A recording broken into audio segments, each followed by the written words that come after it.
So I've got something to show you. Remember this jersey?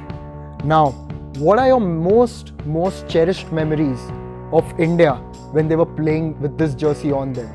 Well, I think you talk about the CB series victory in 2008 or the various ODI series that India won under MS Dhoni, who was a young captain then. But one memory stands out, and that is the 2007 ICC World T20 as it was known then. Today it's known as the T20 World Cup, the first edition of the T20 World Cup, and MS Dhoni's Young Turks sealed victory against all odds. No one expected them that they would script history. In the absence of big names such as Sachin Tendulkar, Saurav Ganguly, Rahul Dravid, the demigods of Indian cricket who taught India to believe that they had it in them to compete at the highest level, and not just compete but emerge victorious. But MS Dhoni and his young men took that belief a touch ahead and showed that India had the mettle to be world champions. So today, as we complete 12 years of that momentous victory, let us look back on a few facts and details that some of us may have missed or forgotten over the years. First and foremost, the Indian team was an assembled unit for that tournament.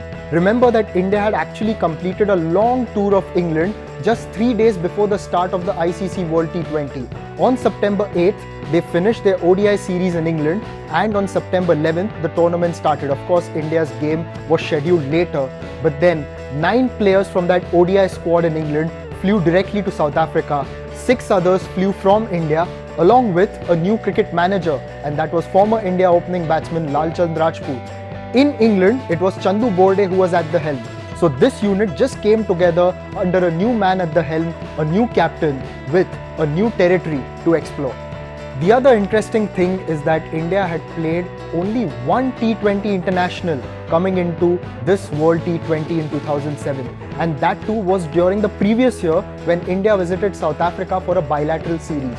Also in domestic cricket, the T20 tournament had only started in 2007. So India didn't have much experience in T20 cricket. They weren't the powerhouse of the shortest format of the game that they are today. So it was literally moving into a new phase, and it was a new beginning for the country that loved its cricket. Today, MS Dhoni is known as Captain Cool with all those trophies that he's won in the IPL and at the highest level. But back then, he was an untested leader. Remember, this was a young man, barely 3 years into international cricket. At the age of 26, he's asked to captain India in a big tournament. Plus, he didn't have the senior players. Of course, the likes of Harbhajan Singh, Virender Sehwag and Irfan Pathan were coming back into the side. But MS Dhoni was this young man who was asked to lead this team. And remember, he had captained India only once before, and that too in a tour game during the previous tour to England. So, he hadn't led India during an official international game. So imagine the kind of odds that MS Dhoni faced as he went to South Africa. When Tendulkar, Ganguly and Dravid pulled out of the World T20, then everyone felt this was a young man's format. So India stacked up all their young guns together. Who was the oldest member of the side? That was Ajit Agarkar, who had been around for almost a decade in international cricket, and he was 29 years old. Yes, he was the oldest member of the side. Virender Sehwag was next at 28, and of course, as I said earlier, it was MS Dhoni, the young captain, who was 26 years old. So a young team, but Ajit Agarkar was the oldest player. Unfortunately for him, his international career ended after this tournament. Not many remember that India's first game of the tournament was against Scotland. Yes, it's recorded as an official international T20 because there was a toss, but then of course there was rain, so there was no play possible.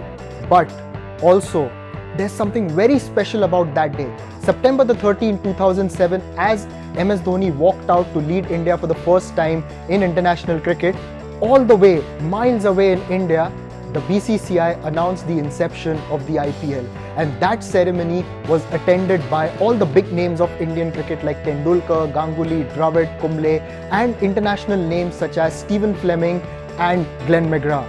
So it was the start of a new era.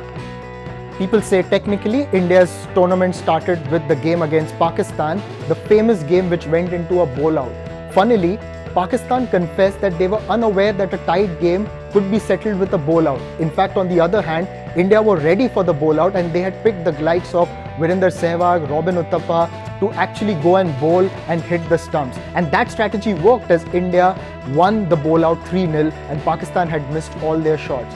But MS Dhoni did say later that their best bowler for the bowl out was not in the side, and that was Rohit Sharma. In practice, he had a very good record of hitting the stumps, but on match day, since he was not in the 11, he could not be nominated to take a shot at the stumps.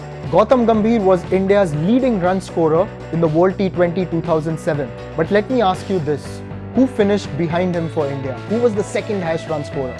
A lot of you would guess Yuvraj Singh. Yes, because he left that imprint and he stamped his authority on the tournament. But remember, it was MS Dhoni who was the second highest run scorer for India. He literally flew under the radar with his batting during the tournament because he was getting those crucial gritty knocks in. Against South Africa in that crunch game, he got that 45 that helped India bail out of trouble. And then, of course, in the semi-final against Australia, he had a quick-fire 30-odd that helped India go past 180. Against Pakistan in that famous bowl-out game, he also managed to help India out of trouble. So all those crucial cameos also form the backbone of the Indian batting, but they are often forgotten. Nevertheless, very important in India's cause. Imagine you're pushed to make your international debut on the world's biggest stage, a World Cup final against your arch rivals. That is exactly the challenge that Yusuf Pathan faced on this day in 2007. Pathan had to come in place of Virender Sehwag, who was out injured before the final between India and Pakistan at Johannesburg. What does he do? He shows bravery. In the very first over, which was bowled by Mohammad Asif, he hits a 6 down the ground.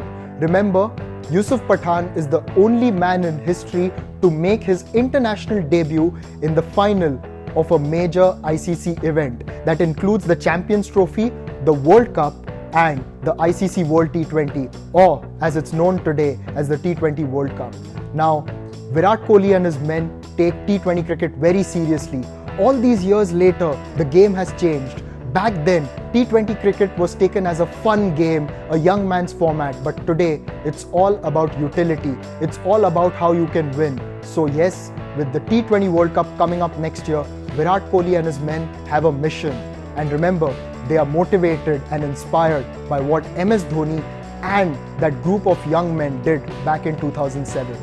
Thank you so much once again for joining me on Latestly. I will be back with you very soon with many more cricket stories. Stay tuned.